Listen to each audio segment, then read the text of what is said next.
ये जो प्राकृतिक आपदा आई थी जोशीमठ में, जो मकान धंस रहे हैं, दरारें आई थी, इसके बाद में दुष्प्रचार किया जा रहा है उत्तराखंड के अंदर कि कर्णप्रयाग भी इस तरीके की स्थिति में आ रहा है। इस दुष्प्रचार के लिए आपकी क्या प्रतिक्रिया है, क्या कहना चाहेंगे आप? पहले तो मैं धन्यवाद देना चाहूँगा माननीय मुख्यमंत्री पुष्कर सिंह धामी का, जिन्होंने लगातार जैसे ही जो जोशीमठ की समस्या उनके सामने आई तो लगातार उनके प्रयास थे जो वो कर सकते थे।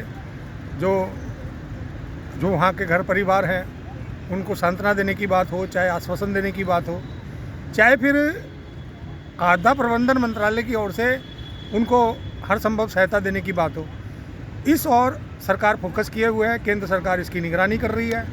जहाँ तक की बात है उसके ट्रीटमेंट के लिए जो भी वहाँ पर सबसे पहला जो काम है वहाँ जान बचाने का है, और जान बचाने के लिए हर संभव सरकार की ओर से प्रयास किए जा रहे हैं कि वहाँ पर किसी प्रकार की अप्रिय घटना ना हो, उससे पहले लोगों को सुरक्षित स्थान पे ले जाया जाए। वो काम सरकार कर रही है। और ऐसे में कुछ दुष्प्रचार जो कुछ लोग कर रहे हैं, जो कह रहे हैं कि कर्णप्रयाग धंस रहा है, कोई कह रहा है टिहरी धंस रहा है, कोई कुछ कह रहा है, कोई कुछ कह रहा है, इस प्रकार का जो दुष्प्रचार हो रहा है वो निश्चित रूप से उस पर अंकुश लगना चाहिए। और सरकार को ऐसे लोग जो वीडियो वायरल कर रहे हैं, जो वर्जन वायरल कर रहे हैं, उनके खिलाफ कानूनी कार्रवाई होनी चाहिए। आप देखेंगे हरिद्वार आइए आप, हरिद्वार एकदम सुरक्षित है, ऋषिकेश सुरक्षित है, मंसूरी सुरक्षित है, नैनीताल सुरक्षित है, और भी कुमाऊं के क्षेत्र। अभी माननीय मुख्यमंत्री जी ने टनकपुर से जो है आरती का प्रबंधन किया है। जिस प्रकार से गंगा जी की हरिद्वार में आरती होती है, इस प्रकार से शारदा के तट पर भी गंगा जी की आरती होगी। तो निश्चित रूप से सरकार इस पर फोकस किए हुए है।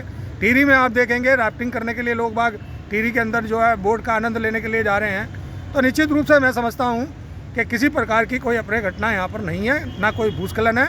मैं आपके माध्यम से कहना चाहता हूँ, आएँ, हरिद्वार आएँ, ऋषिकेश आएँ, अपूर्व पूरे उत्तराखंड आएँ, लेकिन जोशीमठ की जो घटनाक्रम चल रहा है उससे लोग बाग दूर रहें। वहाँ पर किसी प्रकार का भीड़ भाड़ ना बढ़ाएं। और रही सरकार की बात, सरकार अपना काम कर रही है, संजीदा से कर रही है और इच्छा शक्ति के साथ कर रही है। आने वाले दिनों में सबसे पहले जान बचाने का जो मुद्दा है उस पर सरकार फोकस किए हुए है। मैं आपके माध्यम से पुनः देश दुनिया से जनता से अनुरोध करना चाहता हूं कि आएँ, उनका उत्तराखंड में स्वागत है, और पहले भी स्वागत था, आज भी स्वागत है, और निश्चित रूप से सरकार की ओर से जो प्रबंधन है वो किए जा रहे हैं। धन्यवाद।